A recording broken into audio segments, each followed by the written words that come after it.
A bacia amazônica contém cerca de 20% de toda a água doce do mundo. O rio Amazonas, com seus 6.500 quilômetros de extensão, conforma ecossistemas de várzea, de manguezal e terra firme, fonte de recursos naturais que garantiram a reprodução de gerações e gerações de habitantes da floresta e das cidades. A água, enquanto elemento síntese dessa região, é fundadora de especificidades em sua economia, cultura e sociabilidade. O rio preenche assim uma dimensão fundamental no universo simbólico das populações locais.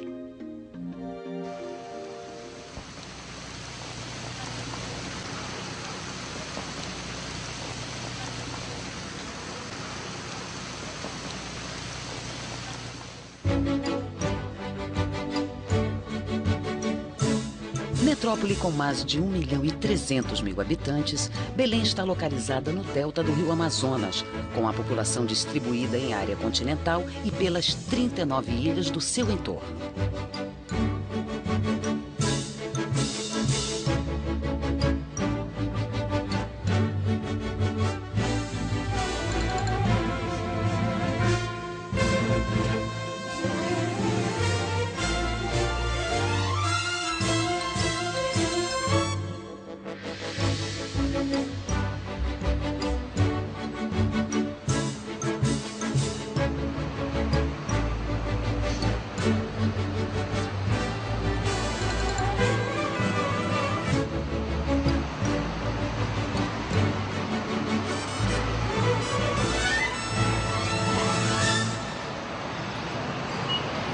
As grandes metrópoles brasileiras, de uma maneira geral, são áreas de poluição. 80% das grandes cidades brasileiras litorâneas são áreas de poluição. E aqui na nossa área era relativamente ainda bem preservado, mas está acontecendo também. Por quê? Porque o crescimento da cidade de Belém é um crescimento completamente desordenado. Então você tem o aporte in natura de todos os rejeitos, né? Que são rejeitos praticamente de água de esgoto, que chegam em Belém, porque a cidade está crescendo de uma forma realmente caótica.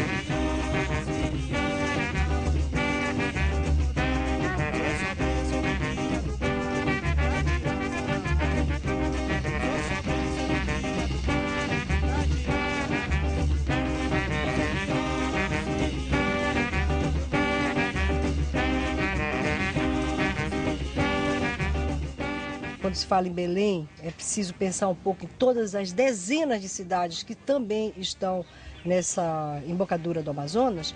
São cidades que não foram planejadas para essa relação com o rio. Então há uma percepção regional das elites em relação ao rio que nega o rio, que o coloca como um lugar de várzea, de populações que são nativas, que estão próximas de segmentos sociais nativos da região. Então, a elitização significou também um distanciamento desse universo.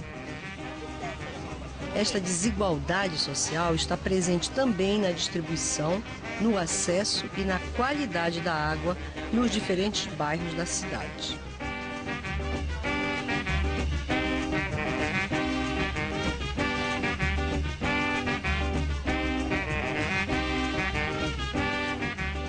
As populações do estuário viveram historicamente de uma economia baseada nos recursos das florestas e dos rios. A Orla de Belém representa uma síntese de diferentes usos produtivos.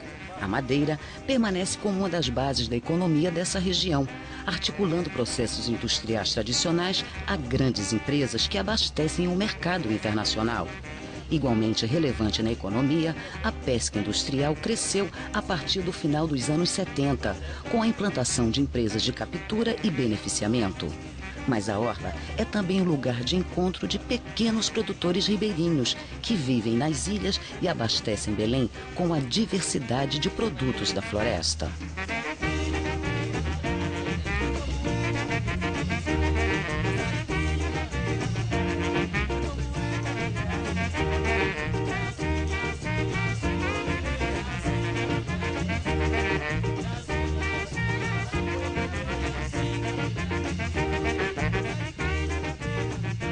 A orla, ela sintetiza um pouco da história da própria cidade. Os usos que hoje nós temos, por exemplo, uso industrial, uso de serviços, uso portuário, uso de lazer, na verdade vão refletir um pouco dessa história da cidade. Então você tem, por exemplo, as indústrias, temos as feiras, principalmente os portos desenvolvem um papel muito importante enquanto uso, porque eles acabam articulando a cidade com esse entorno aí em que Belém está envolvida, quer dizer, com a própria região amazônica. Então esses usos, eles demonstram uma complexidade que foi construído, né, como um mosaico ao longo da própria história da cidade de Belém. A orla, por sua natureza, ela deveria ter um uso público, né? E só que ao longo do processo de ocupação dessa orla da cidade, esse uso público, na verdade, ele foi negado. Então, grande parte dos usos que nós temos hoje na orla são usos privados. E isso, de certa maneira, vai de encontro à própria função social da cidade, que é garantido não só pela Constituição Federal, como pelo Estatuto da Cidade, que foi aprovado em 2001.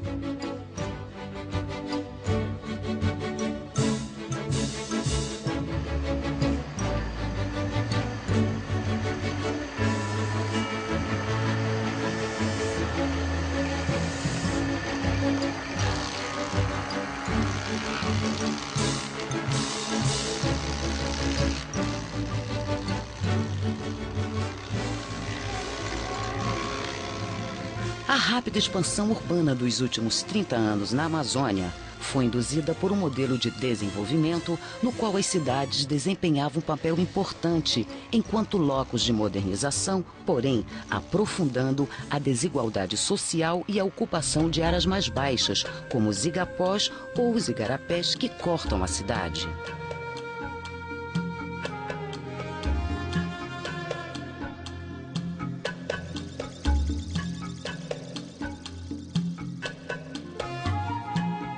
Saneamento básico, é o essencial da vida do ser humano, educação e a saúde, né? Porque o saneamento mesmo é saúde, né? É a qualidade de vida mesmo para a nossa população carente, né? Poço artesiano, então é furado, 12 metros, a água a gente vê clara, mas é de péssima qualidade. O problema aqui de saúde das crianças aqui, dos adultos também, né? Cada vez fica pior. Por isso nós estamos brigando pela água potável. O processo de ocupação acelerado e não planejado vem provocando alterações no ambiente hídrico, colocando em risco a saúde de populações que habitam as margens dos rios urbanos. A falta de saneamento e a intensa aglomeração humana favoreceram a instalação e propagação de doenças ocasionadas pela água, contaminada por esgotos domésticos e industriais não tratados.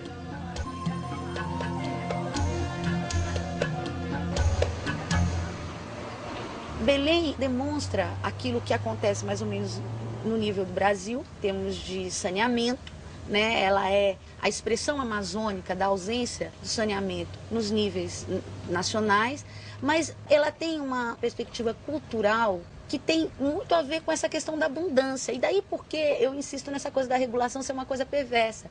Porque o amazônida e o belemense, ele tem a ideia das costas para o rio, né? O rio é o depositário de tudo aquilo que ele não quer.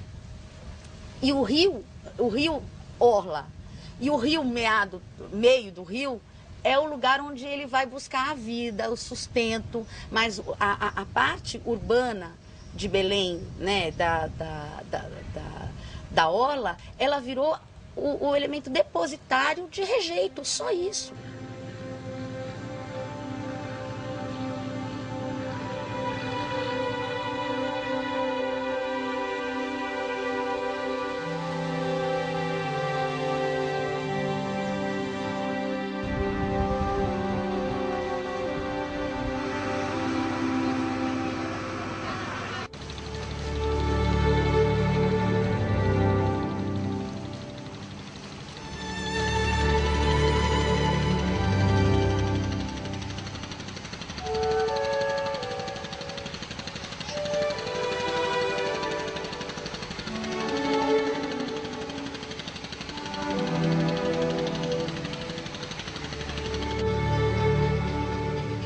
Os ribeirinhos das ilhas de Belém vivem uma relação diferente com a água, pela sua presença abundante, moldando as formas de trabalho e a sua vida familiar.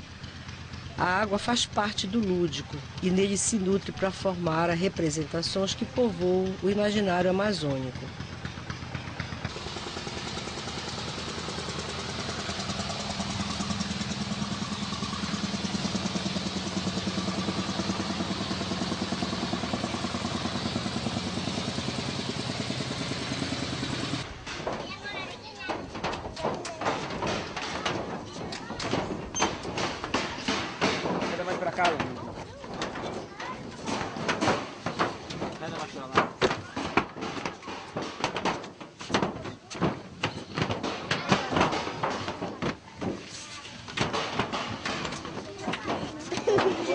Vocês três têm que descer, bem. A minha é 15.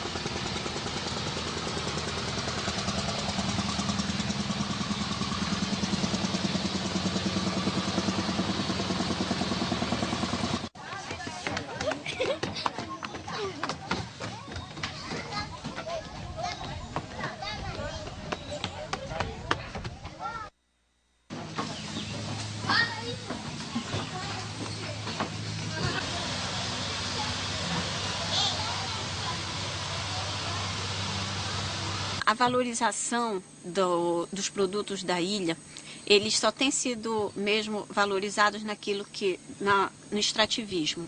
Né? Não tem beneficiamento dos produtos, isso não é pautado como uma possibilidade. Uma série de outros frutos que são abundantes na ilha, como o jambo, cupuaçu, taperebá, esses frutos todos eles são secundarizados porque como eles não têm um valor de troca, então eles só são consumidos pelos próprios ilhéus. Então essa possibilidade ela nunca se apresentou. Acho que essa seria uma tarefa do poder público, de estar fomentando possibilidades de trabalho que permitisse a fixação desse jovem na ilha.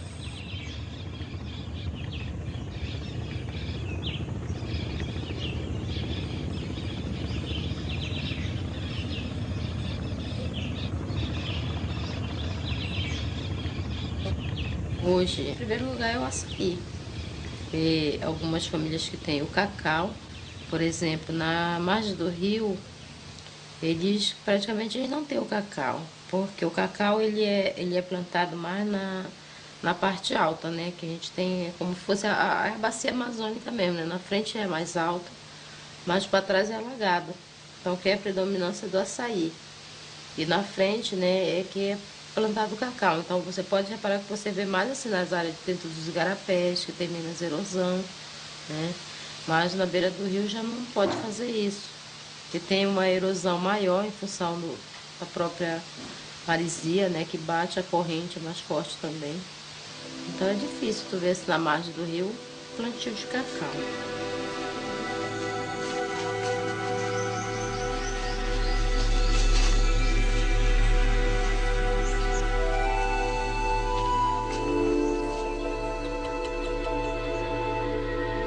A gente sabe que é Belém, mas a gente quer que seja Belém, mas a gente não quer lá estar dentro da Belém. Né? A gente não quer estar lá dentro, porque aqui, né, a gente sabe que a gente tem dificuldade, todo mundo tem dificuldade. Mas, por exemplo, aqui se eu quiser uma fruta, eu posso ir ali no meu quintal e pegar. Vou plantar para mim ter, né? Na cidade, se eu quiser, eu vou ter que comprar. Se eu não tiver dinheiro, eu não compro. Pelo menos eu não me sinto bem dentro da cidade.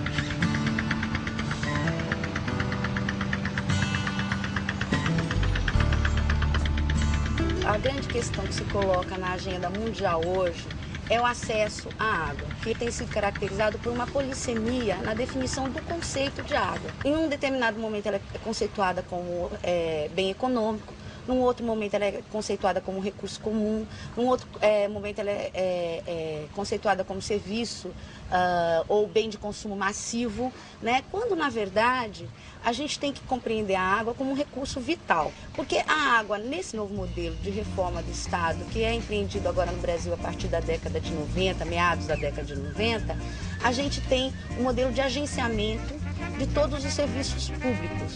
E nesse modelo padronizado da criação das agências, foi incluída também a água.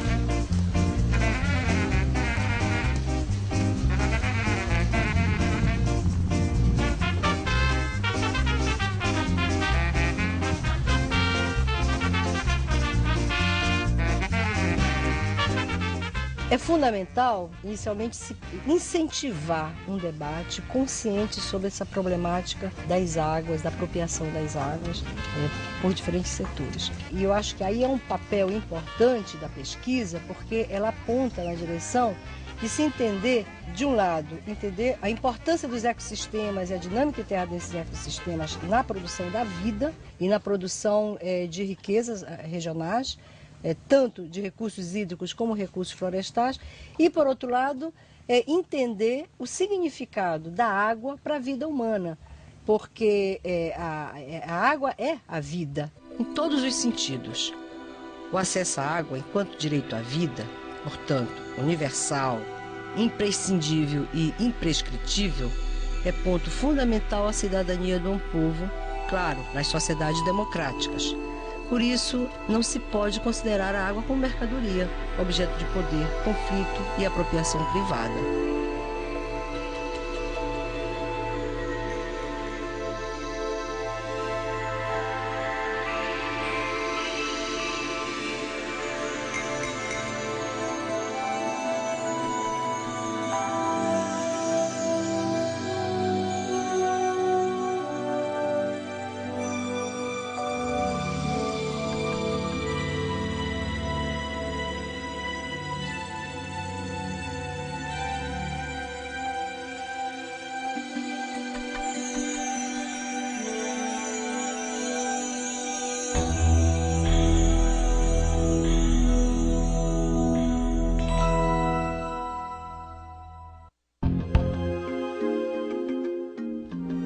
O interesse pela água potável no mundo ampliou-se nas últimas décadas. Na agenda, 3 processos expressos interesses sobre a água: mercantilização, privatização e integração empresarial, pelo domínio sobre esse mercado de água.